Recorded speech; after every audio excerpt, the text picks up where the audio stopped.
You see the ONS data that came out a couple of weeks ago that said for the first time ever since records began, 50.1% of women are childless by 30. So there are more women without children at 30 than there are women with children. The first time ever. Well, somebody clipped a part of one of my podcasts, I believe it was, where I was talking about what our society does to 19-year-old women, or 18-year-old women, 19-year-old women.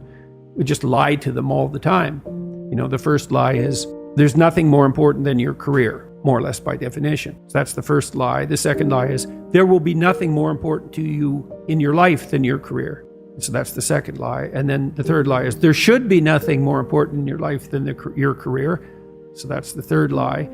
And then implicit in that is the idea that children are a burden, and that the idea that women should have children is part of the oppressive patriarchy and should be resisted. And who are men to tell me what I can do with my body? And, hey, fair enough, and et cetera, et cetera.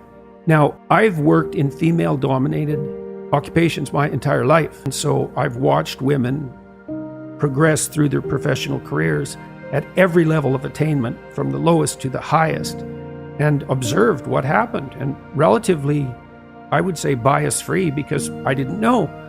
And what I've seen is that as women progress towards their late 20s,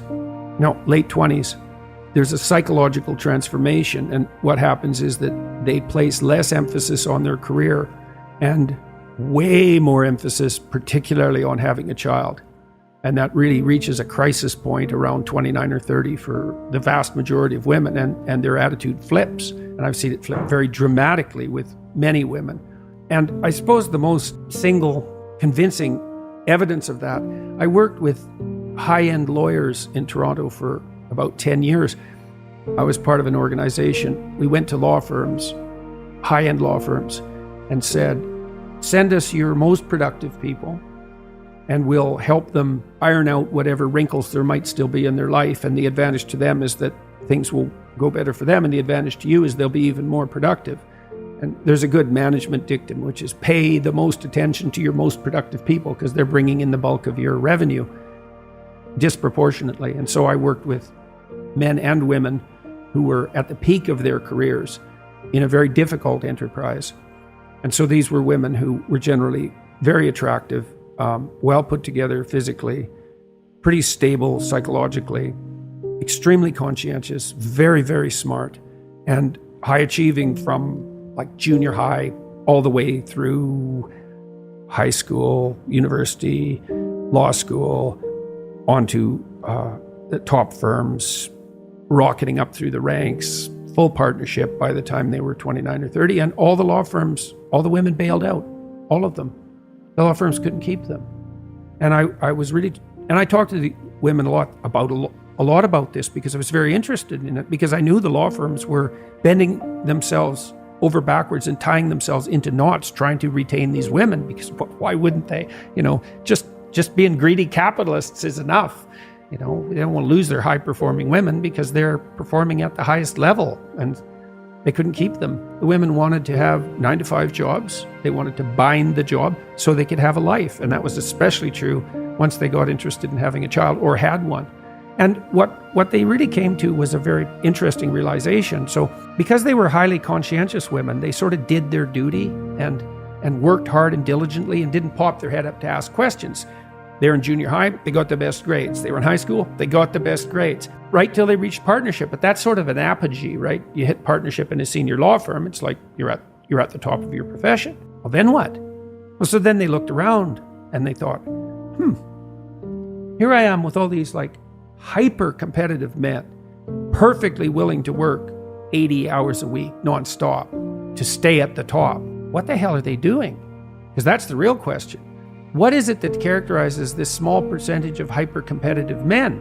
You can assume that that's how everyone should be, but first of all, that isn't how everyone is. Or you can flip that and say, well, there's only a small minority of human beings that are willing to do this, to work flat out 8 hours a week. I mean, they're certainly being paid for it. Let's make no mistake about that. But well, what about the rest of life? Well, that's what the women asked. Why am I doing this? And that's a great question. Well, for men, there's a different answer than for women. It's a really different answer. And it isn't like the men are exactly thinking this through. It's more like this is an integral part of male motivation. The more successful you are as a man, the more women like you. But the problem that you have now is that as women are getting better educated, with more employment, more status, more prestige, they compete themselves out of their ability to find an attractive mate. As women raise up through the dominance hierarchy, and this is... Competence hierarchy. Competence hierarchy, sorry. Okay. Who's going to tell women the equal access to opportunity that you have recently just acquired?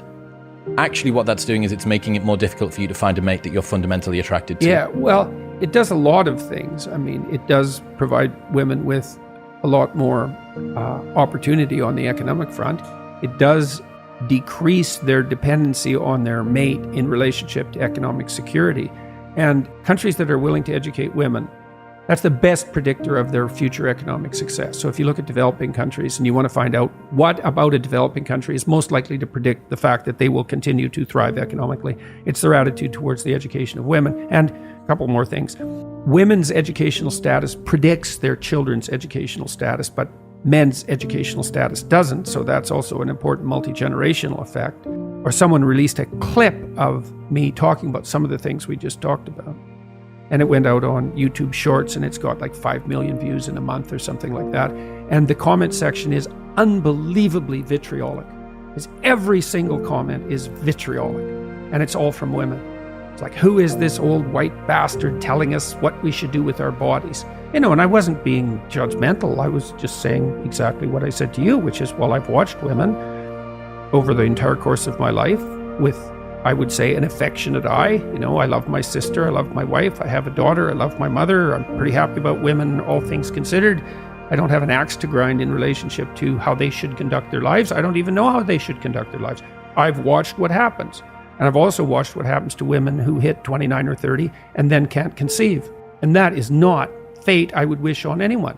It's awful. And 30% of couples fall into that. 30% of couples have difficulty conceiving. It's a lot. And the probability that you'll have difficulty conceiving increases with age. And so, you know, c'est la vie. But it's very interesting to me to see how vitriolic those comments have been and how uniform that is. Because usually, on my YouTube channel in particular, 95% of the comments are positive. And this is completely the opposite of that. So you brought this up at the beginning. You said 50% of women now at 30? 50.1 are childless by 30. Yeah. Well, you know, that's not good. That's a sign of something profoundly wrong with the entire culture at an extremely deep level.